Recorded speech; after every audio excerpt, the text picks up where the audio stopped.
Come on in, sit back and relax. You're listening to episode 214 of the WealthTech Today podcast. And I'm your host, Craig Iskowitz, founder of Ezra Group Consulting. And this podcast features news, information, and analysis on the trends and best practices all about wealth management technology. My guest for this episode is Sachin Shah, COO of 55IP. Sachin has been in the industry quite some time. I started out back in 1998 at Bank of America as a merger and arbitrage research analyst. He then co-founded a trade algorithm company, which he sold, then became head of prime services for that financial group that acquired his company, then moved on to RBC as head of emerging manager allocator platform, then became COO of Ada Investments, which was eventually acquired by 55IP, where he has been for over 7 years, first as chief revenue officer, then as chief operating officer, and now part of JP Morgan Asset Management, which acquired 55IP back in 2018. All right, we had a really good conversation about all kinds of stuff. I mean, it's an interesting company. They're doing a lot of things that we find to be well suited to a lot of advisors and how they operate when they're outsourcing different parts of their business. 55IP has some solutions that advisors are taking advantage of, and we go in depth into some of the underlying technology, into some of their tax methodologies, how RIAs can use the system, some of their tax savings, direct indexing. We cover a lot of ground. All right, but before we get started, let's talk about your tech stack. Now, at Ezra Group, we've seen literally hundreds of RIA tech stacks. And let me tell you, most of them are loaded down with tech debt. So you shouldn't feel too bad about yours. But let's face it, tech debt is like a giant anchor holding back your business growth. So if you want to free your firm for that exponential rocket ship ride up the hockey stick curve, you should run, not walk, to our website, ezragroup.com, and fill out the Contact Us form on the homepage. Our experienced team can evaluate your current tech ecosystem, deliver targeted recommendations, optimize your existing systems and your operations, or even run an RFP and help you implement new software to get your firm to the next level. You can take advantage of our free consultation by going to ezragroup.com. Couple of quick housekeeping items. Please subscribe to the show wherever you listen to podcasts so you don't miss an episode. You don't want to miss an episode of this podcast because we are regularly in the top 100 of fintech news podcasts in the US, and that is not easy to do. So you don't miss an episode. Also, I'm a big supporter of the Invest in Others Foundation. You should go check them out at investinothers.org. Now, let's kick this thing off. And here we go. Our next guest is Sachin Shah, Chief Operating Officer of 55IP. Hey, Sachin, thanks for coming, man. Hi, Craig. Thanks for having me. I'm glad you could be here. We were just talking about when we saw each other last was back in May at Tiburon. Yeah, that's always a great event that Chip puts on. Good to see you there. And it was in your hometown, your new hometown of Boston. Yeah, we moved up here about 5 years ago as we developed 55IP further. I made the move from New York City, where I spent 22 years, to move up here and build out 55IP. Moved my family up here. We live outside of Boston in a town called Needham. I know Needham. I've been there. Yeah. How do you like Boston compared to New York? People ask me that all the time. I don't look backwards. New York City was all about me and my life there, and Needham is all about me and my family, which is the phase I'm in. So it's been a great change. That is awesome. Yeah. All right, can you tell us a bit about, for people who aren't familiar, about 55IP? Yeah, sure. 55IP is a fintech company based here in Boston, as we discussed. We are an investment strategy engine that really empowers financial advisors with their tax smart implementation of model portfolios, SMAs, UMAs across their book of business. That's a new term, an investment strategy engine. Yeah. When we think about what advisors when they think about what's core of their workflow, Implementing their portfolios is a piece of their workflow that they really need to focus on, and we really allow them to do that in a seamless way. And more so than not these days, we really empower them with the ability to customize their investments for their clients. We believe that when you think about customization or personalization at scale, these are common words in the industry these days. Taxes sits really at the middle of that, right? Because I can't think of anything more personalized than your tax consequences or your tax picture, if you will, as an investor. That's obviously catered to your nuances and your choices in your portfolio. And so we found over the years that has and was and probably will continue to be a pretty big pain point for financial advisors as they think about growing their practices. And we really set out to solve that problem for them. I think there's some in the industry. I've talked to people, they might be a little confused. Would you guys consider yourselves a TAMP, or what category would you put your company in? Yeah, no, we're definitely not a TAMP. When I think about TAMPs, I think about broad-based service model, primarily in operational services that range from billing to CRM to some asset management services to reporting.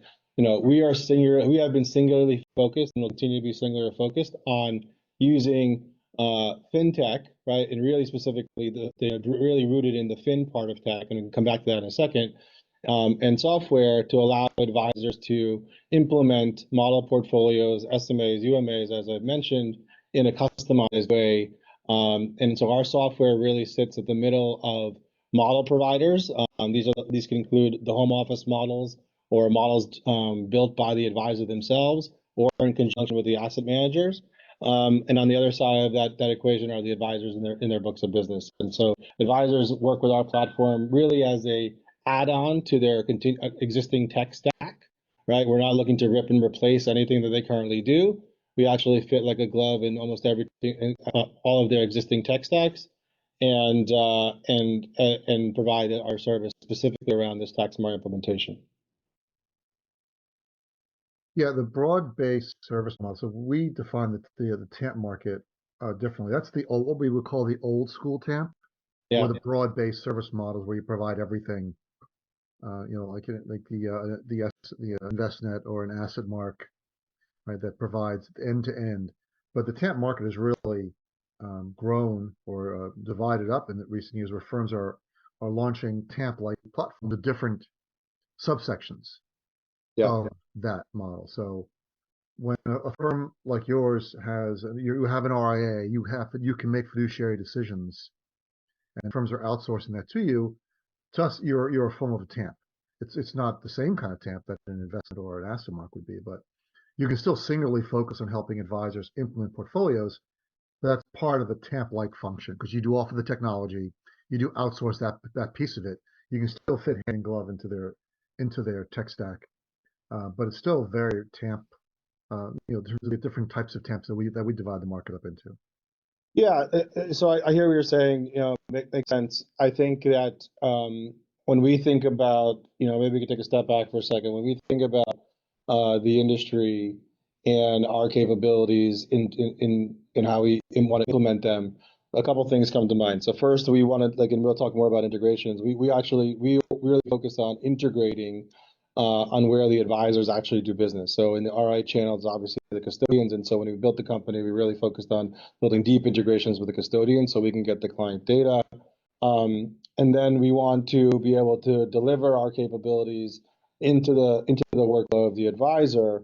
But then really we want to really focus on developing algorithms that the advisor can then leverage and use and really be the driver and decision maker to the extent that the regulators allow us to determine what they want to use or not use, right? And so when you talk about fiduciary duty, yes, we do have an RIA, but that's really only serves one delivery method, if you will, of how we deliver. We think about delivering our capabilities. When as our business has been developing over the years, our full form service model is a sub-advisory offering that some advisors take advantage of, where we allow us to use our algorithms, our service model, or we actually implement the portfolios or the model portfolios or estimate on the client's behalf, and we sort of do the full service model. Mhm. As we continue to deliver our capabilities to more and more advisors, obviously 300,000 advisors in the industry, we want to continue delivering it across different platforms and programs. We're seeing more and more use of our capabilities through either a trade list delivery mechanism or even all the way through to a SaaS-like service, which we offer today as well, Mhm. right, through APIs. So I think the industry is evolving. I think the names of what we offer, is evolving to your point, right? And so, when we think about the direction of the business, we ultimately want to be, we have a core capability that we know is useful to advisors and saves them a ton of time, and we want to continue to figure out how we can deliver that in the most seamless, economical way to the advisor practice. Let's talk about the underlying technology behind the tax transition system. Was it all built in-house? Do you have any third-party software that you're relying on? Can you go into a little more detail? Yes, absolutely. So we have built all of our tax technology. We call it our active tax technology. We have built it primarily in-house, and we, over the years, I mentioned, when we're really focused on, when we say fintech, we have a heavy bent to fin, and so our algorithms are rooted in finance. Early days, I've been since the beginning. Early days, we had many academics and leading sort of financiers. Our founder was a longstanding investment professional, and we developed our capabilities to really hone in using finance and then figure out ways to then deliver that through technology that works in the advisor's workflow. And so I think that's the right way about going about providing technology in today's wealth tech market, right? Technology in itself makes things sometimes faster, but when it's finance and technology, it really is smarter and faster, and that's what we've been focused on. Specifically, in our tax technology, we've built, we really honed in on three areas, and even specifically one area which we really figured out is the pain point for the advisors, and that's really around the tax transition capability. And what we found, taking a step back, in the industry, as all the trends are happening in the industry, where there's all this money in motion, as we call it, when when commission-based is moving to fee-based advisory, savings moving to spending, right? All these sort of trends that are happening in the industry where money is constantly in motion. The one thing, particularly coming out of a decade-long bull market, is that the friction that's getting in the way are taxes. And so that tax transition problem, if you will, we found that advisors were spending a lot of time trying to figure out how to move their clients from one model to another model using spreadsheets. And it would take weeks, if not longer, to actually figure out how to make that transition. And so we honed in specifically on that problem and build technology and finance around solving that. And then once the transition happens, then it's this ongoing tax loss harvesting capability that we implement for clients and advisors. And then, of course, when we want to redeem money out of an account, we want to do that in a tax smart way, and we have the tax smart withdrawals. And so, really, that rounds out this tax smart capability that allows us to effectively outsource that. As an example, the tax transition capability came in really handy, in March of 2020 when we saw when advisors are dealing with the onset of COVID and all of the I'm sure client inbound inquiries on what's happening in the world or in their portfolios. While that was happening, we were transitioning client, and there was a big pullback in the market that gave us an opportunity to transition clients in the right portfolios that they want to get into. And I think during that time, like 70% of the intended transition to the target models happened just over that period of time, which really helped, while the advisors didn't have to do anything. So that automation we found really helpful. If I'm an advisor, I'm using Orion or Tamarack or something, and I want to use, so I've got a bunch of accounts that are in a model, and I want to change them all over to another model. So how would I go about accessing your tax transition service, outsource service, to move all those? And how would it be managed? How would I monitor it? How would I connect with it? how would it integrate into my existing platform? Yeah, great question. So we work with a lot of we work with a lot of advisors that use Orion. We in fact were an Orion client early days as our order management system when we on a sub-advisory basis when we were executing trades out. And so advisors can continue using an Orion platform, and we plug into the custodians directly. They give us access to all their client data that goes into our systems, and then very easily in our software, the advisor can uh, see the accounts that can have their models, either their home office models or models that they've built with some of the asset managers we work with. We work with BlackRock, JP Morgan, Fidelity, many others, and then assign their accounts, their client accounts, to specific models that make sense for their client. And then they can use our tax configurations, right? For example, set the tax budget that they're willing to pay to transition. Typically, advisors use zero. The client doesn't want to pay any tax bill, Hmm. and move, and then press submit. And basically, at that point, we take over and generate tax smart trade lists to slowly transition that account to the target model portfolio. And if the advisor has chosen a sub-advisory relationship with 55IP, then we would go in and actually trade the account at the custodian, and those trades would flow back into their order management system at Orion. Or the advisor can select the trade list delivery capability, and we would actually deliver those fully formed trade lists to the advisor in their order management system, Orion or otherwise, and then they'd be able to press send and execute it at the custodian themselves. So the onboarding process is pretty straightforward, particularly in the RIA channel, because of these deep integrations we have with the custodians. At places like many of the firms, we have single sign-on integrations, and so they can see all of the data pretty seamlessly. I'm interested in the ongoing tax loss harvesting. So if Yeah. I'm on Orion or Tamarack or Black Diamond, that's where I'm managing my portfolios. So do I have to hand over those accounts to you and they can only be managed on your platform for ongoing tax loss harvesting, or is there some integrated capabilities where I can keep managing them in my existing portfolio management system and you make these ongoing tax loss harvesting trades for me? Yeah, so to be clear, like they are the advisor is always the manager of the account. The advisor is always the advisor, right?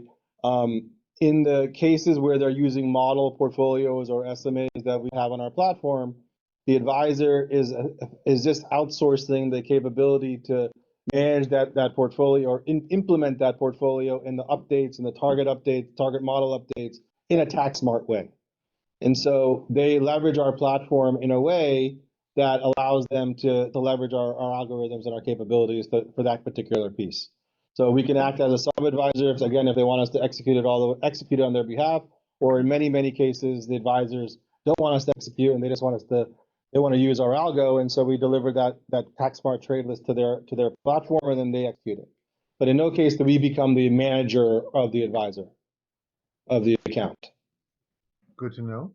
Yeah. And on the decumulation part, which would be when a client is going into retirement, now they're selling down their portfolio.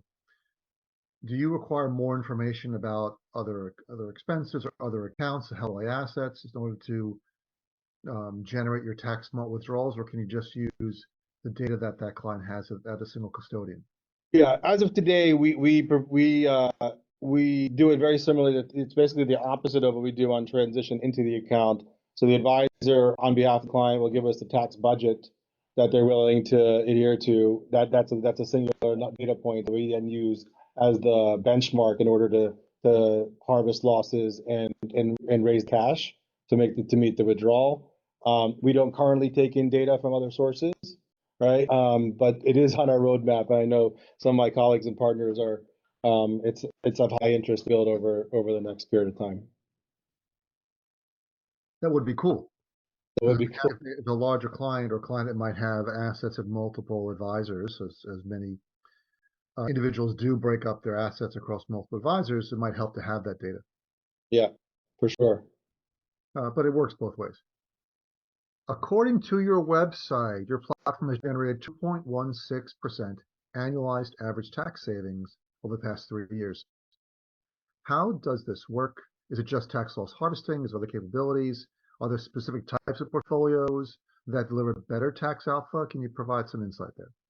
Yeah, absolutely. So first, like, what is tax savings? I mean, there's a lot of different ways to show tax benefits. We focused on in the RI channel, we focused on tax savings today.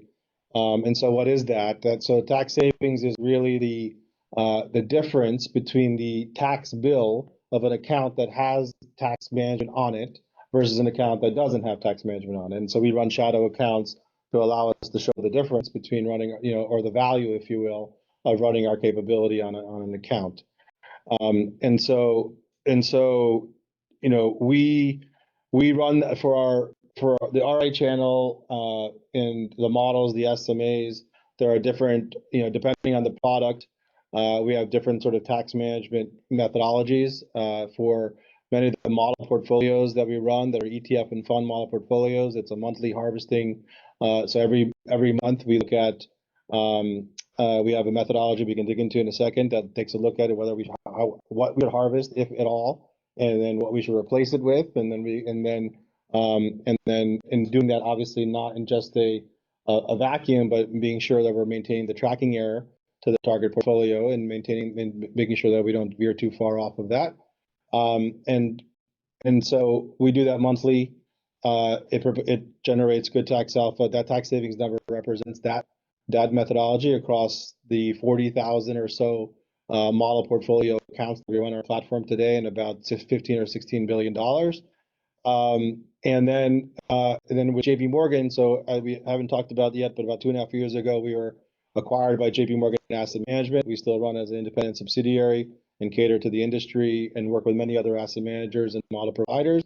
But part of our partnership with JP Morgan is that we power up their direct indexing business as well as their active SMAs. And so there we actually generate tax alpha reporting. And in a year when we launched it last year, it was a very good year for tax alpha. And I would say, it's all. So again, there we do daily harvesting, daily optimization, identify opportunities to harvest losses on a daily basis. And so given the year, given the products, it depends on different markets and different benchmarks. But I think that both methodologies provide significant tax value, and would recommend that advisors use some tax methodology that's automated because it's a very time-consuming process, and in using platforms like 55p would certainly help in that and make sense. How much of your business is powering direct indexing? So it's a great question. Today, it's about 25 to 30% of our business. We're going to continue. That's going to continue to grow. It's a big reason why JP Morgan purchased our technology, is to power up their direct indexing business as well as their active SMAs to be fulsome about it. But when I think about, so people always talk about models, direct indexing in the industry. Like, I think about it as all one model eventually, right? And these are all just subcomponents, ETFs, funds, direct indexing, alts one day, right? It's all going to be delivered eventually in a UMA structure or blended portfolio, if you will, that has going to have tax management across all of it where as applicable. So I think we're all on that journey, and I don't think one product is. It's way too early to say one product is going to destroy the other. We've heard that for decades on ETFs and mutual funds. Now we're hearing on direct indexing and ETFs. I think there's a place for all of it, depending on client size, client type, and direction. And so, ultimately, to me, it's all one big model. On the Ezra Group side, we see direct indexing as a tool, an operational tool, similar to UMAs, where they will grow and grow significantly as firms see them helping them build scale. But clients don't know the difference. No client comes into their advisor and says, I need a UMA or I need a direct indexing. They just say, I've got these problems and or I want to retire or I've got things I need to save for. And the advisor's job is to put him in the right product or the advisory firm's job is to use the right operational framework to deliver efficient advice. Do you see it that way, or do you think it'll change and it'll become a product that end investors will understand and ask for? Uh, I agree with you. I don't. I think that advisors. I think that asset allocation and storytelling and narrative is the way that money is managed well. And and as we know from various value pyramids that we see, the clients don't really the top of the pyramid is always client service, financial planning. Am I going to have enough money for my life events, right? And investments is third or fourth or fifth on the list in terms of what what the clients want. And so like clicking into the actual portfolios, I mean, I think in some, I just think that that's not as important. There are optics and there's issues like when a client gets a statement of 500 names in their statement, that shows up and has maybe different issues.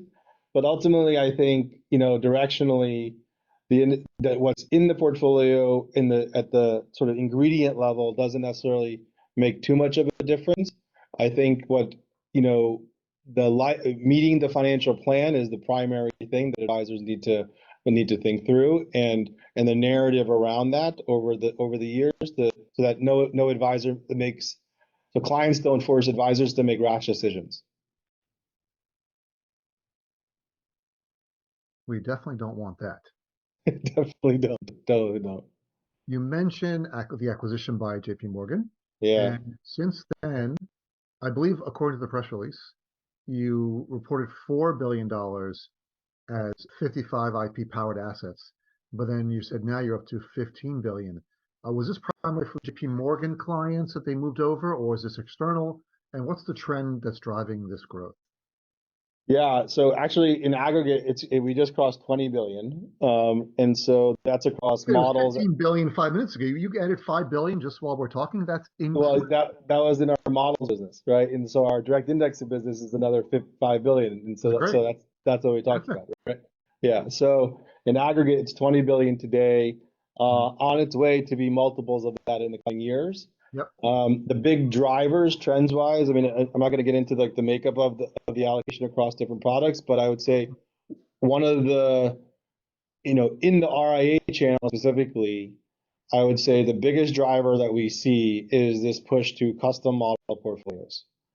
And, half of the assets on our platform today are in custom models, either built entirely by the CIO office of a aggregator or integrator, if you will, these days, RIA platform, or a, more standalone, traditional wealth management firm, or custom models built in conjunction with the BlackRocks of the world or Fidelities of the world.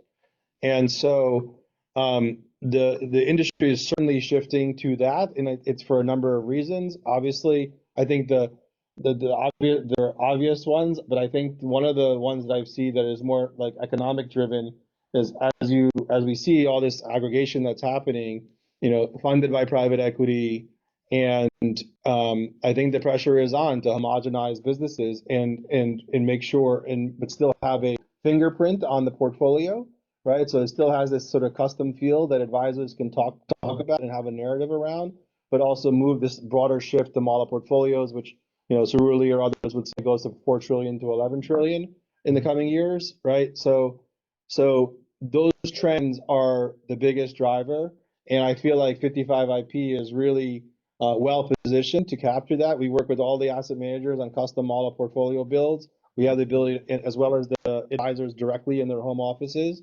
and we have the ability to build their model portfolios on our platform, and then very quickly, and then use the software to allocate it to client accounts pretty seamlessly, and then use obviously our active tax technology and deliver these better after tax benefits for the clients. So that the tax transition problem also shows up a lot in this aggregation movement that we see, right? And so as these firms, all these household names, all these firms are becoming household names, and national RIA platforms are buying up firms, and then they're stuck with these books of business that don't look like the home office models. And so how do they get them there in the, they're getting pressure to make the operations more seamless and add to the bottom line. Well, how do they get them to the portfolios that they already use in house where our capabilities, can facilitate that pretty quickly. And so that's the major trend I see, Craig. That's good.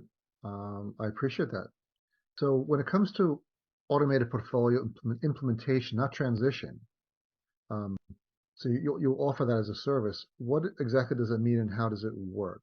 So again, how would I work with that? How would I take advantage of that with my existing wealth management platform? Yeah, totally. So when we think about our like core offering, if I had to distill it into the three things, right? So is this intuitive intelligence that we have inside, like the intel inside, if you will, which is another word for our algorithms on the tax side, on the after-tax technology. It's our digital experience, which is we feel pretty intuitive and easy to use. Within a few clicks, you can get through the workflow.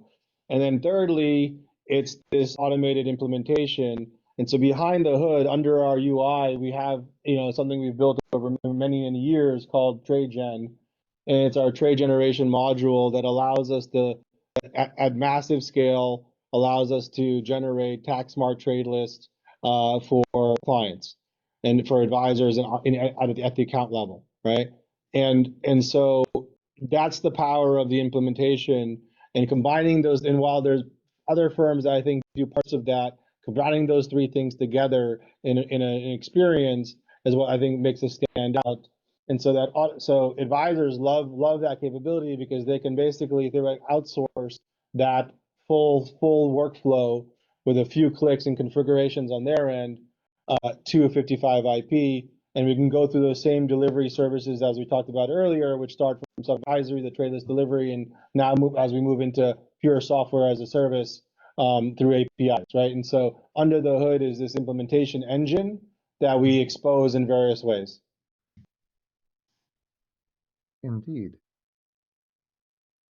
So final question, what's coming down the pike for 55 IP? What can we expect new, exciting new features, functionality in the next 6 to 12 months? Yeah, so it's a little bit of where we think the industry is going, right? So the biggest channel, the fastest growing channel is UMA, and so that's the natural extension of our practice.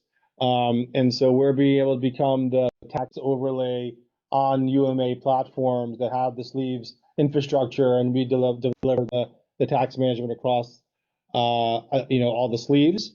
And so we're going to be doing that within the walls of JP Morgan. We have some other large enterprise partners that are being lined up. And so we're going to be able to deliver that through the industry and continue to provide our service. In the advisor experience, we're really going to be focused on developing our custom model solution even further. And so advisors can really take advantage of our capabilities on the tax transition piece, specifically around our bulk upload process. So advisors who want to really move books of business, big chunks of business over and into the implementation engine, they'll do that pretty seamlessly, over the coming months and quarters. That is excellent. Wow. I mean, the time has just flown by, Sachin. Can you tell everyone where they can find out more information about 55 IP? Absolutely. You can please come to our newly launched website. We just launched it last week, www.55-ip.com. Our advisor success team would love to engage and discuss our capabilities. So glad you're here, Sachin. I really appreciate your time and openness about your product and explains to everyone. Thanks so much. Thank you so much, Craig, for having me. Take care. Hey, it's Craig again. Here are my top 3 takeaways from this episode.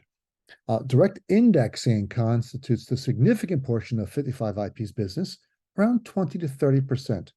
And the platform's AUM recently surpassed $20 billion. So this growth is attributed to the rise in custom models and utilization of direct indexing as an efficient investment tool. Number 2, tax savings. The 55 IP platform has generated, according to the website, over 2% of annualized average tax savings for clients over the past 3 years. Now, they generate this savings mostly through monthly tax loss harvesting on model portfolios and daily tax loss harvesting on direct indexing portfolios. And of course, the tax savings is calculated by the difference between the tax bill of an account that has tax management versus an account that doesn't have tax management. And number three, future developments. Some upcoming features on the 55IP roadmap include enhancements to their tax overlay capabilities on UMAs, improved bulk upload processes for advisors looking to transition large volumes of business. And the focus will be on expanding the tax management services and custom solutions offered through the 55IP platform. All right, that's it. You've reached the end of another episode of the WealthTech Today podcast. Please go to our website, EzraGroup.com, scroll to the bottom of the homepage, and sign up for our newsletter. Once a month, you'll receive an email chock full of wealth management goodness, news, updates, information. You won't be disappointed. Thanks again for listening, and talk to you all again next time.